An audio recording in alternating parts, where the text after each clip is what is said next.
Olá, tudo bem com vocês? Espero que sim. Quem não se inscreveu no canal, se inscreva.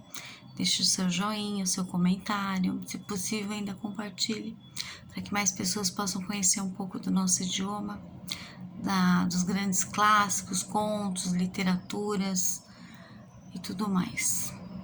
Parte gramatical também. Eu falo de várias coisas que tem a ver com a língua portuguesa.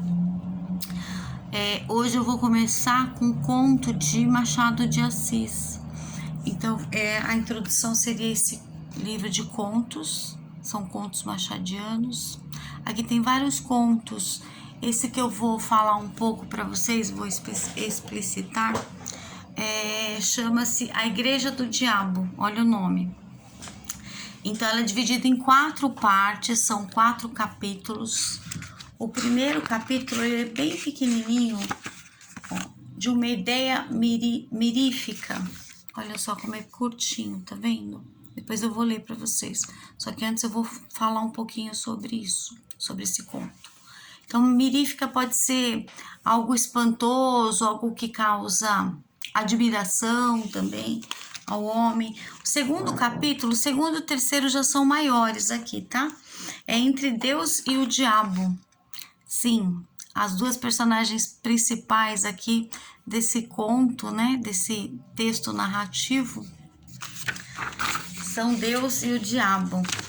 E aí é já maiorzinho, né, conforme eu falei. O capítulo terceiro, que também é grande, é o segundo e o terceiro, tá? Mas não tão.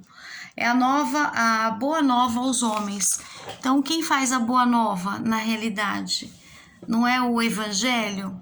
Quando Jesus, então, mostra, né, Deus aos homens, trazendo a boa nova, a boa palavra e tudo mais, é sobre isso também. Aí, o capítulo, então, o 4, franjas e franjas, e aí o capítulo 4 é menorzinho também. Daí uma folhinha e eu vou ler para vocês. Bom, do que se trata, então, esses contos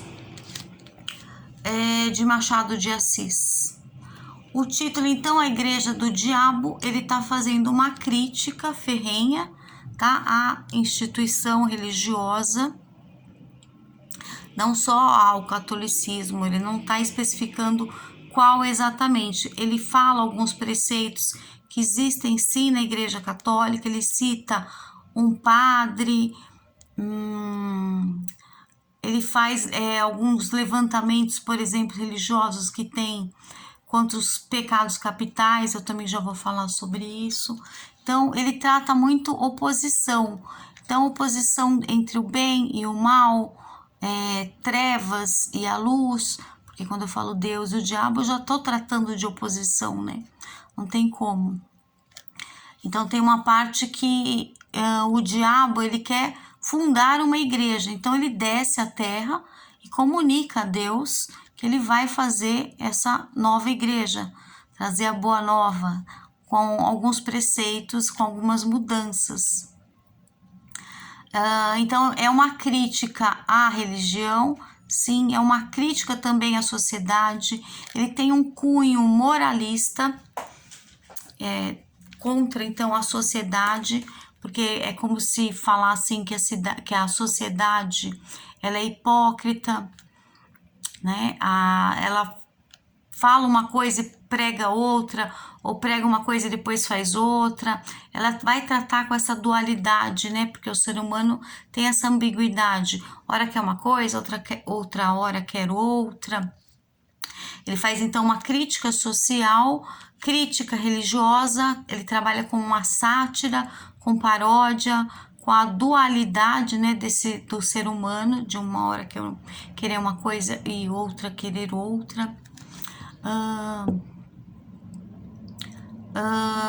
Nessa igreja que ele funda, que o diabo funda, ele quer fazer como Cristo, fazer uma salvação, só que de uma forma diferente, ideológica.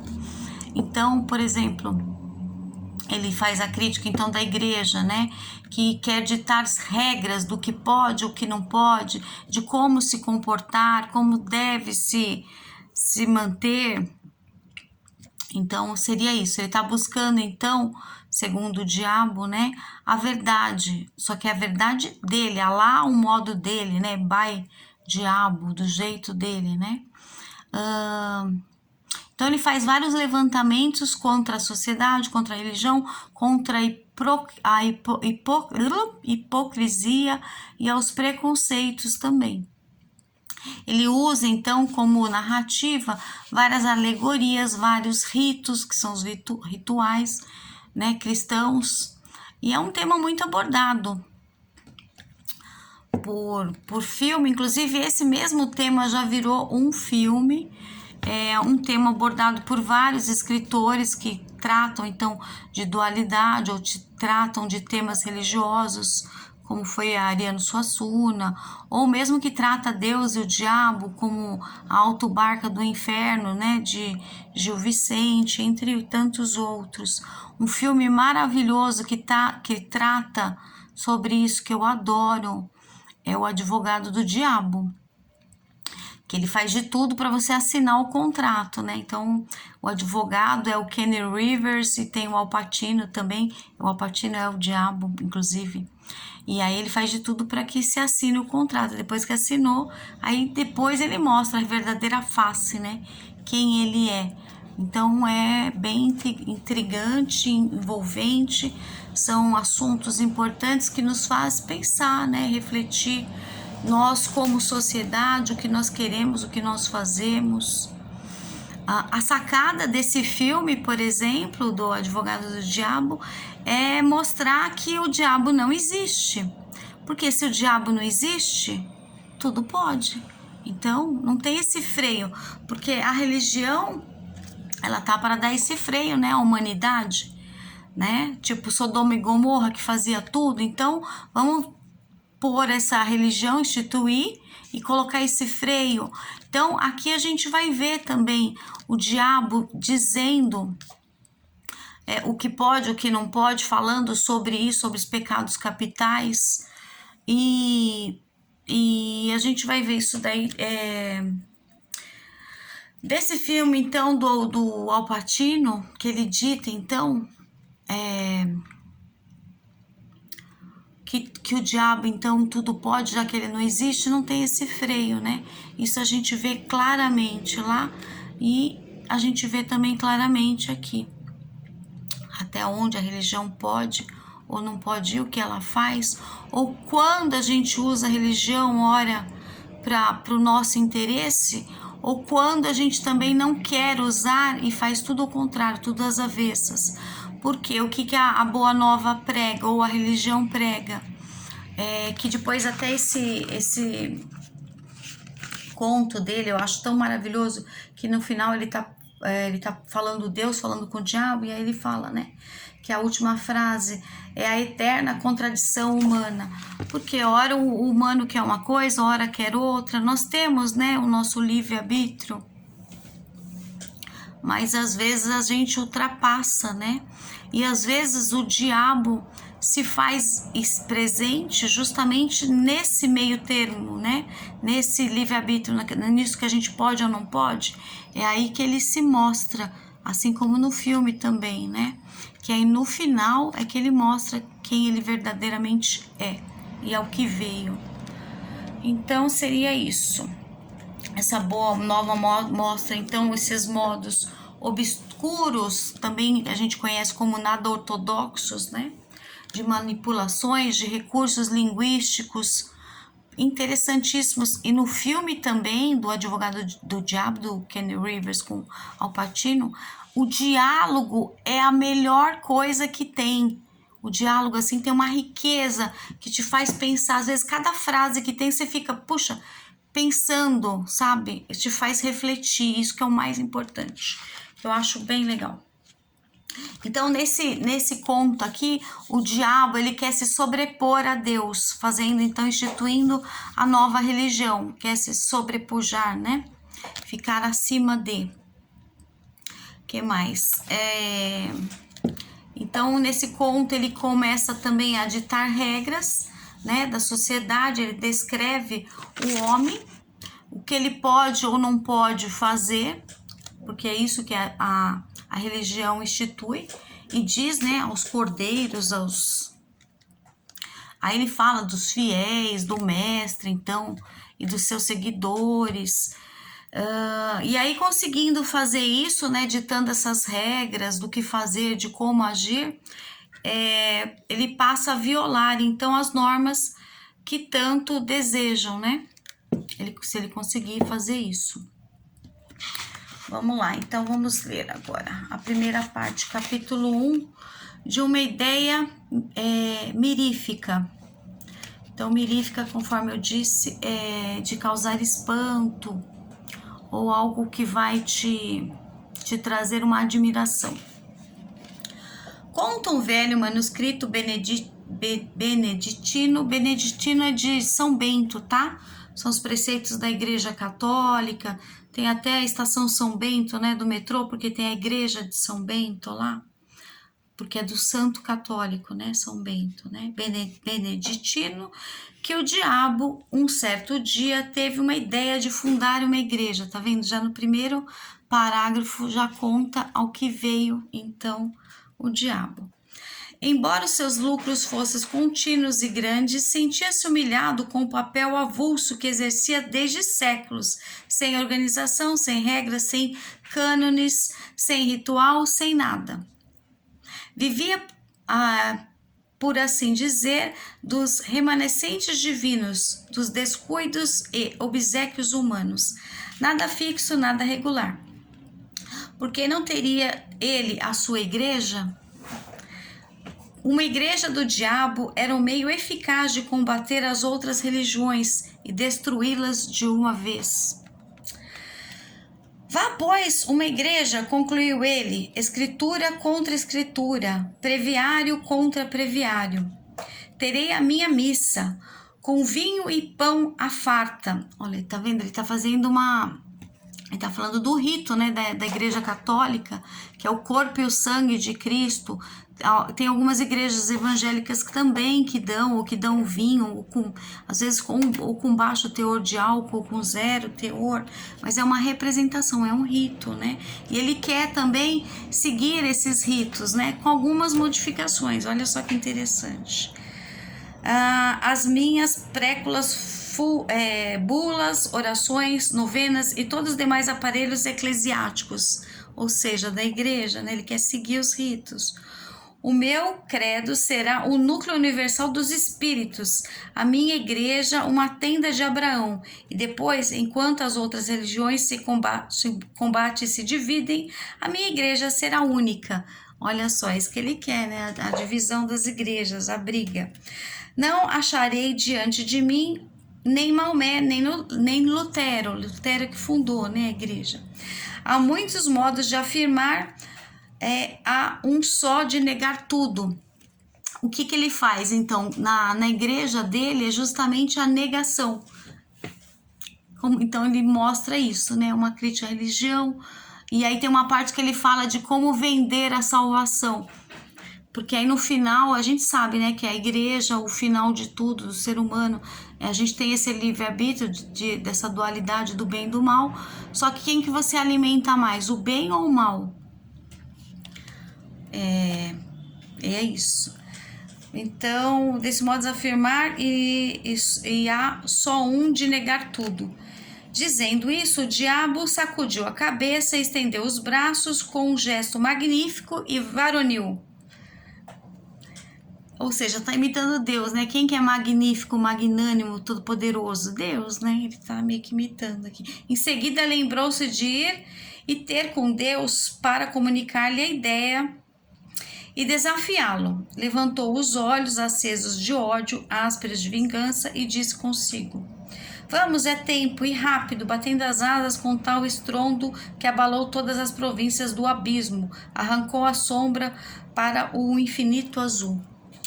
Acabou o primeiro capítulo, que era rápido, breve. Agora a gente vai para o segundo capítulo, entre Deus e o diabo, é um pouquinho mais longo, e vamos a ele. Deus recolhia um ancião quando o diabo chegou ao céu. Os serafins que engrinaldavam, tipo uma grinalda, né, dos anjos, né, e recém-chegados, detiveram-se logo, e o diabo deixou-lhe estar à entrada com os olhos no Senhor. Quem me queres tu? Perguntou este. Não venho pelo vosso servo Fausto, respondeu o diabo rindo, mas por todos os falsos do século e dos séculos. Explica-te. Senhor, a explicação é fácil, mas permite que vos diga. Recolhei primeiro a este bom velho, dai-me-lhe o melhor lugar, mandai que as mais afinadas cítaras e alaúdes e o recebam com os mais divinos coros. Sabe o que ele fez? Perguntou o Senhor com os olhos cheios de doçura. Não, mas provavelmente é dos últimos que virão ter convosco. Não tarda muito para que o céu fique semelhante a uma casa vazia, por causa do preço, que é alto. Ele faz uma crítica aqui aos valores, impostos, pelas religiões. Vou edificar uma hospedaria barata. Em 2 palavras, vou fundar uma igreja. Estou cansado da minha desorganização, do meu reinado casual e adventício. É tempo de obter a vitória final e completa. E então vim dizer-lhe isto com lealdade, para que não acuseis de dissimulação. Justo quem, tão dissimulado. Boa ideia, não vos parece? Vieste me dizê-la, não legitimá-la, advertiu o Senhor. Tens razão, acudiu o diabo, mas o amor próprio gosta de ouvir o aplauso dos mestres. Verdade é que neste caso seria aplauso de um mestre vencido, de uma tal exigência. Senhor, desço à terra, vou lançar a minha pedra fundamental. Vai? Queres que venha anunciar-vos o remate da obra? Não é preciso, basta que me diga desde já por que motivo, cansado há tanto de tua desorganização, só agora pensaste em fundar uma igreja? O diabo sorriu com um certo ar de escárnio e triunfo. Viu? Ele é descarado mesmo. Tinha alguma ideia cruel no espírito, algum reparo picante no alforje de memória, qualquer coisa que neste breve instante da eternidade o fazia crer superior ao próprio Deus. Mas recolheu o riso e disse: só agora concluí uma observação, começada desde alguns séculos, e é que as virtudes, filhas do céu, são em grande número comparáveis a rainhas, cujo manto de veludo remanesce em franjas de algodão. Depois vai ter um último capítulo que é franjas e franjas, que é sobre isso aqui, franjas de algodão. Ora, eu supondo-me a puxá-las por essa franja e trazê-las todas para a minha igreja, atrás dela virão as de seda pura. Velho retórico, murmurou o Senhor. Olhai bem, muitos corpos se ajoelham aos vossos pés, nos templos do mundo. Aí ele está sendo irônico, com Jesus está fazendo ironia. Trazendo anquinhas da sala de rua, os rostos tingem-se do mesmo pó, os lenços cheiram aos mesmos cheiros, as pupilas centelham de curiosidade e devoção entre o livro santo e o bigode do pecado. Vede o ardor, a indiferença, ao menos, com que esse cavalheiro põe em letras públicas os benefícios que libertalmente espalha, ou sejam roupas ou botas, ou moedas, ou qualquer dessas matérias necessárias à vida, mas não quero parecer que me destenho em coisas miúdas. Não falo, por exemplo, da placidez com que este juiz de irmandade nas procissões carregam piedosamente ao peito do vosso amor e de uma comenda. Vou a negócios mais altos. Não falei que ele queria se sobrepujar sobre Deus, Nisso os serafins agitaram as asas pesadas de fastio e sono. Miguel e Gabriel, que são 2 anjos, do bem, né? Fitaram no Senhor um olhar de súplica. Deus intemperou o diabo. Tu és vulgar, que é pior que pode acontecer a um espírito da tua espécie, replicou o Senhor. Tudo o que dizes ou digas está dito e redito pelos moralistas do mundo. É assunto gasto. E se não tens forças nem originalidade para renovar um assunto gasto, melhor é que te cales e te retires. Olha, todas as minhas legiões mostram o rosto e sinais vivos do tédio que lhes dás. Neste mesmo ancião parece enjoado. E sabes tu o que ele fez? Ele começou a falar do ancião, lembra? Nesse capítulo. Já vos disse que não. Depois da sua vida honesta, teve uma morte sublime. Colhido em um naufrágio, ia salvar-lhe numa tábua. Mas viu um casal de noivos na flor da vida que se debatiam já com a morte. Deu-lhes a tábua da salvação e mergulhou na eternidade. Nem o público, a água ou do céu por cima, onde achas aí a franja de algodão? Senhor, eu sou, como sabeis, o espírito que nega. Negas esta morte? Nego tudo. A misantropia pode tornar aspectos de caridade, deixar a vida aos outros para um misantropo. É realmente aborrecê-los. Retórica e sutil, exclamou o Senhor. Sai, sai, funda a tua igreja, chamai todas as virtudes, recolhe todas as franjas, convoca todos os homens. Vai, vai, vai. Debate o diabo, tentou proferir alguma coisa a mais. Deus impusera-lhe silêncio. Os serafins, a um sinal divino, encheram o céu com as harmonias de seus cânticos. O diabo sentiu, de repente, que se achava no ar, dobrou as asas e com um raio caiu na terra. Capítulo 3 agora. A boa nova aos homens. Às vezes estou com uma dificuldade porque a letrinha está muito pequenininha, tá? Esse livro aqui é aqueles mais baratinhos, com a letra menor. Uma vez na terra, o diabo não perdeu um minuto. Deu-lhe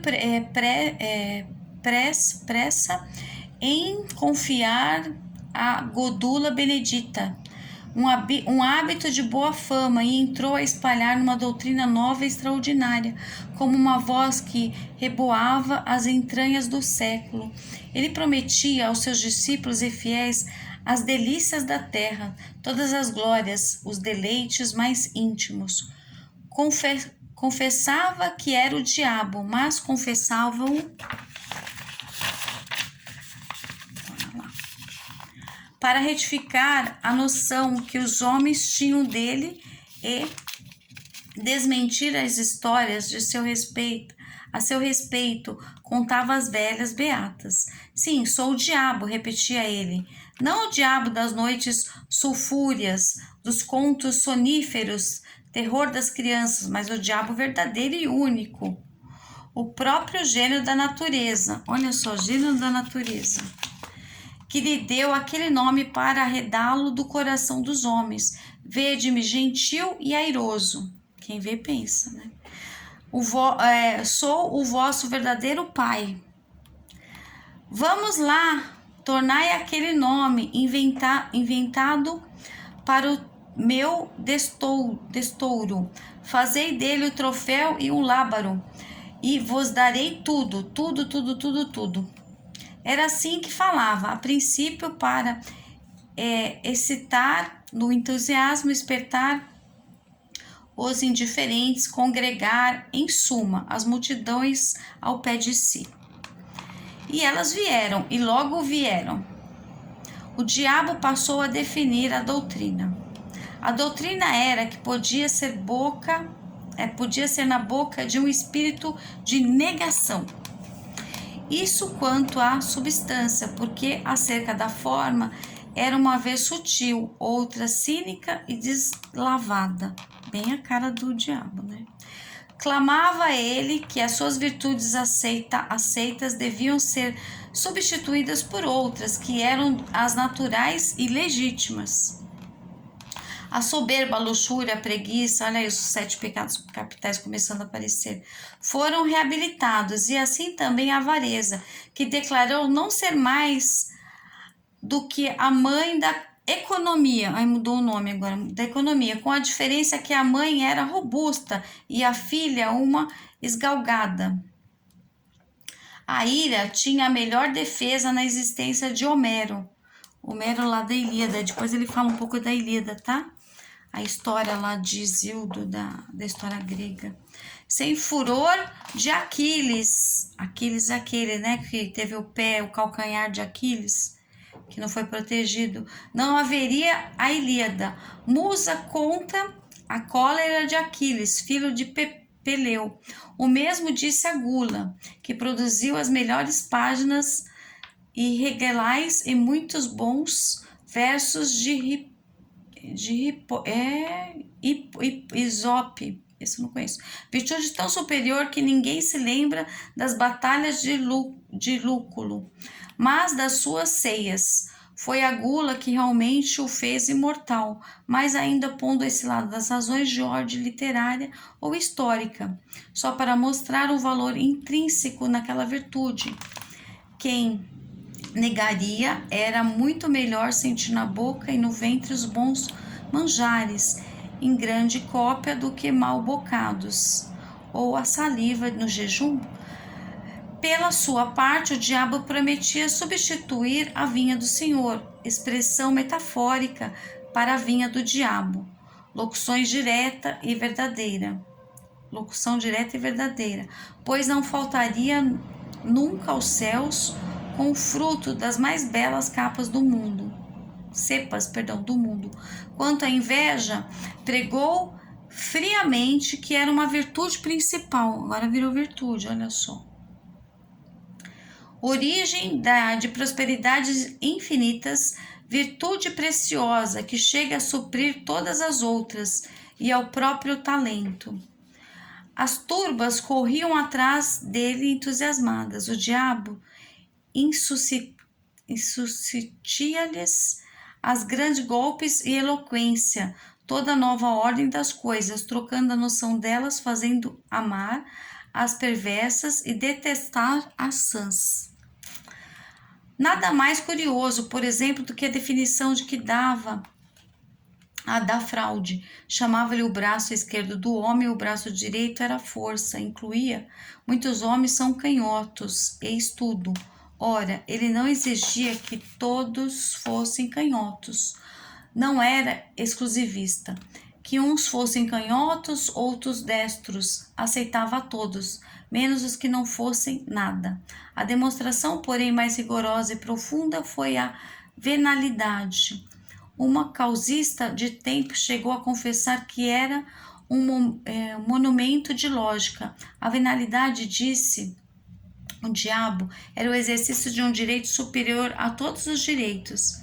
Se tu podes vender a tua casa, teu boi, o teu sapato, o teu chapéu, coisas que são tuas por uma razão jurídica e legal, mas que, em todo caso, estão fora de si, como é que não podes vender, na tua opinião, o teu voto, a tua palavra, a tua fé, coisas que são mais do que tuas, porque são a tua própria consciência, isto é, tu mesmo. Negá-lo ao cair o absurdo é contraditório, pois não há mulheres que vendem os cabelos? Não pode um homem vender uma parte do seu sangue para transfundi-lo a outro homem anêmico? O sangue e os cabelos, partes físicas, terão um privilégio que se nega ao caráter, à porção moral do homem. Demonstrando assim o princípio, o diabo não se demorou a expor as vantagens da ordem temporal ou peculiária, depois mostrou ainda à vista o preconceito social, conviria dissimular o exercício de um direito tão legítimo, o que era exercer ao mesmo tempo a feralidade e a hipocrisia, isto é, merecer duplicamente. e descia e subia, examinava tudo, retificava tudo. Está claro que combateu o perdão das injúrias e outras máximas de brandura e cordialidade. Não proibiu formalmente a calúnia gratuita, mas incundiu a exercê-la mediante retribuição ou pecuniária ou de outra espécie, no caso, porém, que ela fosse uma expansão impreciosa de força imaginativa, e nada mais proibia receber nenhum salário, pois equivalia a fazer pagar a transpiração. Todas as formas de respeito foram condenadas por ele como elementos possíveis de um certo decoro social e pessoal, salva todavia uma única exceção de interesse. Mas essa mesma exceção foi logo eliminada, pela consideração que o interesse, convertendo o respeito em simples adulação, era este o sentimento aplicado e não aquele. Para rematar a obra, entendeu o diabo que ele cumpria cortar toda a solidariedade humana. Com efeito, o amor do próximo era um obstáculo grave à nova instituição. Então, o amor ao próximo era o pior que podia acontecer. Ele mostrou que era a regra uma simples invenção de parasitas e negociantes insoláveis. Não se deveria dar ao próximo senão indiferença, em alguns casos ódio ou desprezo. Chegou mesmo à democratização de que a noção de próximo era errada. E citava esta frase de um padre de Nápoles, aquele fino e letrado Galiani. Eu lembro que eu falei que tinha um padre, é esse, que escrevia a uma marquesa do antigo regime, abre aspas, leve a breca o próximo, breca seria ira, né? Ódio, o próximo, não há próximo, fecha aspas. A única hipótese, terminando já esse terceiro, indo já pro último, que é rapidinho, tá? Em que dependia amar o próximo era quando se tratasse de amar as damas alheias, porque essa espécie de amor tinha a particularidade de não ser outra coisa mais do que o amor do indivíduo a si mesmo. E como alguns discípulos achassem como tal explicação por metafísica escapava à compreensão das turbas, do diabo recorreu a um apólogo. 100 pessoas tomam ações de um banco para as operações comuns, mas cada acionista não cuida realmente senão dos seus dividendos, seus lucros, né? O que acontece aos adultérios. Este apólogo foi incluído no livro da sabedoria, do diabo, né? O último capítulo agora, o capítulo 4, franjas e franjas, e ele é curtinho, vamos a ele. A previsão do diabo verificou-se. Todas as virtudes cuja capa de veludo acabava em franja de algodão, uma vez puxadas pela franja, deitavam a capa as urtigas e vinham alistar-se à igreja nova. Atrás foram chegando as outras e o tempo abençoou a instituição. A igreja fundara-se, a doutrina propagara-se.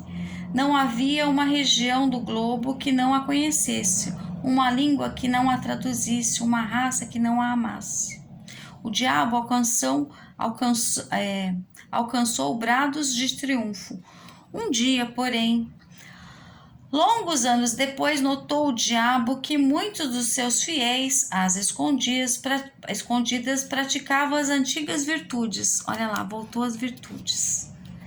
Não as práticas todas, nem integralmente, mas algumas, por partes, tá vendo a ambiguidade? O homem às vezes faz o que quer só, né? E não às vezes o que é certo, né? Ambiguidades, cadê?